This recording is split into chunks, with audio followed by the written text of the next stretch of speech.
খাবার স্বাস্থ্যের জন্য সবসময় জরুরি।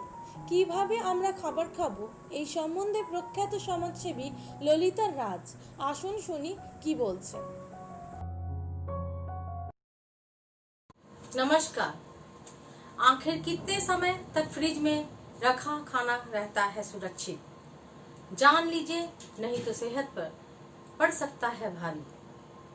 भोजन को बर्बाद नहीं करना चाहिए, ये तो हम सभी को पता है, लेकिन अक्सर ये देखने को मिलता है कि जिनके घर में फ्रिज है वो बचे हुए खानों को उसमें रख देते हैं और जब मन करता है तब उसे निकाल कर खा लेते हैं।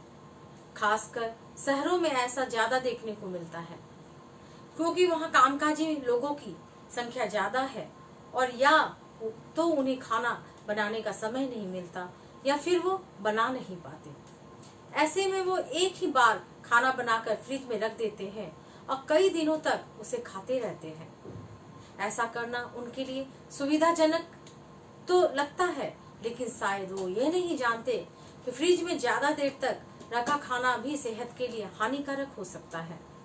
आइए जानते हैं कि आखिर फ्रिज में रखा खाना कितने समय तक सुरक्षित रहता है और हमारी सेहत को नुकसान नहीं पहुंचा सकता। सबसे पहले तो आप फ्रिज में पका हुआ खाना रखने से पहले इस बात का ध्यान रखें कि कच्ची और पकी हुई सब्जियों को एक साथ एक जगह पर ना रखें, क्योंकि इससे कच्ची सब्जियों में मौजूद बैक्टीरिया पके हुए खानों को दूषित कर सकते हैं। इसलिए बेहतर होगा कि पके हुए खानों को फ्रिज में रखे तो उसे अच्छी तरह ढक दे या फिर टिफिन में बंद करके रखे। पका हुआ चावल कितने समय तक फ्रिज में रहता है सुरक्षित? वैसे तो किसी भी तरह के खाने को ताजा खाना ही उत्तम होता है, लेकिन अगर मान लीजिए कि आपने ज्यादा चावल पका दिया है और खत्म ना होने की वजह से उसे फ्रिज में रख दिया है, तो बेहतर होगा कि उसे 2 दिन में के अंदर ही खत्म कर दे, क्योंकि ज्यादा समय से रखा हुआ चावल खाने से आपको उसके पौष्टिक तत्व भी नहीं मिल पाएंगे और ये आपके पाचन तंत्र को खराब भी कर सकता है। फ्रिज में रखा हुआ चावल दोबारा खाने से पहले उसे कुछ देर तक फ्रिज से निकाल कर रखें और फिर उसके बाद उसे अच्छी तरह से गर्म करें। इससे उसके अंदर अगर बैक्टीरिया मौजूद होंगे तो वो मर जाएंगे।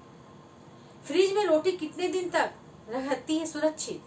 अगर आप रोटी बनाकर फ्रिज में रखते हैं तो इस बात का ध्यान रखें कि उसे खुला ना छोड़ें, यानी किसी बर्तन से उसे ढक कर रखें। वैसे तो रोटी को 1 हफ्ते एक भी फ्रिज में रख सकते हैं और उससे समय समय पर निकाल कर गर्म करके खा सकते हैं, लेकिन ऐसा करना आपकी सेहत को भी नुकसान पहुंचा सकता है, क्योंकि ज्यादा समय तक रोटी रखने से उसकी पौष्टिकता भी खत्म हो जाती है और वो हो सकता है कि यह आपके पेट दर्द का कारण भी बन जाए। इसलिए बेहतर है कि रोटी हमेशा ताजा ही खाएं। दाल को कितने समय तक फ्रिज में रखें? दाल पौष्टिक से भरा होता है। अगर इसे ताजा खाया जाए तो ये शरीर के फायदा ही फायदा देता है। हालांकि कुछ लोग इसे बनाकर फ्रिज में रख देते हैं और 2-3 दिन तक निकाल कर खाते हैं। ऐसे लोगों को सतर्क रहने की जरूरत है, क्योंकि ज्यादा समय तक फ्रिज में रखा दाल गैस का कारण बन सकता है। इसलिए कोशिश करें कि दाल को 1 दिन में ही खत्म कर दें। कटे हुए फलों को फ्रिज में रखने से पहले सतर्क हो जाए। फल जितना शरीर को फायदा पहुंचाते हैं, उतना ही कटे हुए फल शरीर के लिए नुकसानदायक भी होता है। अगर आप कटे हुए पपीते को फ्रिज में रखते हैं तो बेहतर होगा उसे 6 से 7 घंटे के अंदर खत्म कर दें, क्योंकि इसके बाद वो दूषित होने लगता है और बीमारी का वजह बन जाता है। इसी तरह अगर आप कटे हुए सेब को फ्रिज में रखते हैं तो बेहतर होगा कि उसे भी जल्दी से जल्दी खत्म कर दें। इससे आपको उसके अंदर मौजूद विटामिन मिल जाएंगे और जिससे आपको फायदा भी होगा।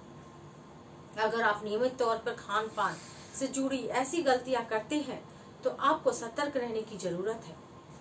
इससे आप फूड पॉइजनिंग के शिकार हो सकते हैं। आपका पाचन तंत्र कमजोर हो सकता है और इसका सीधा असर आपकी रोग प्रतिरोधक क्षमता यानी इम्यून सिस्टम पर पड़ सकता है। अगर आपकी रोग प्रतिरोधक क्षमता कमजोर होती है तो शरीर कई तरह की बीमारियों से घिर सकता है। सलाह सिर्फ आपकी जानकारी बढ़ाने के लिए दी गई है। आप खान पान से संबंधित कोई भी काम करने से पहले किसी स्वास्थ्य विशेषज्ञ या डॉक्टर से परामर्श कर सकते हैं। मैं ललिता कुमारी, धन्यवाद।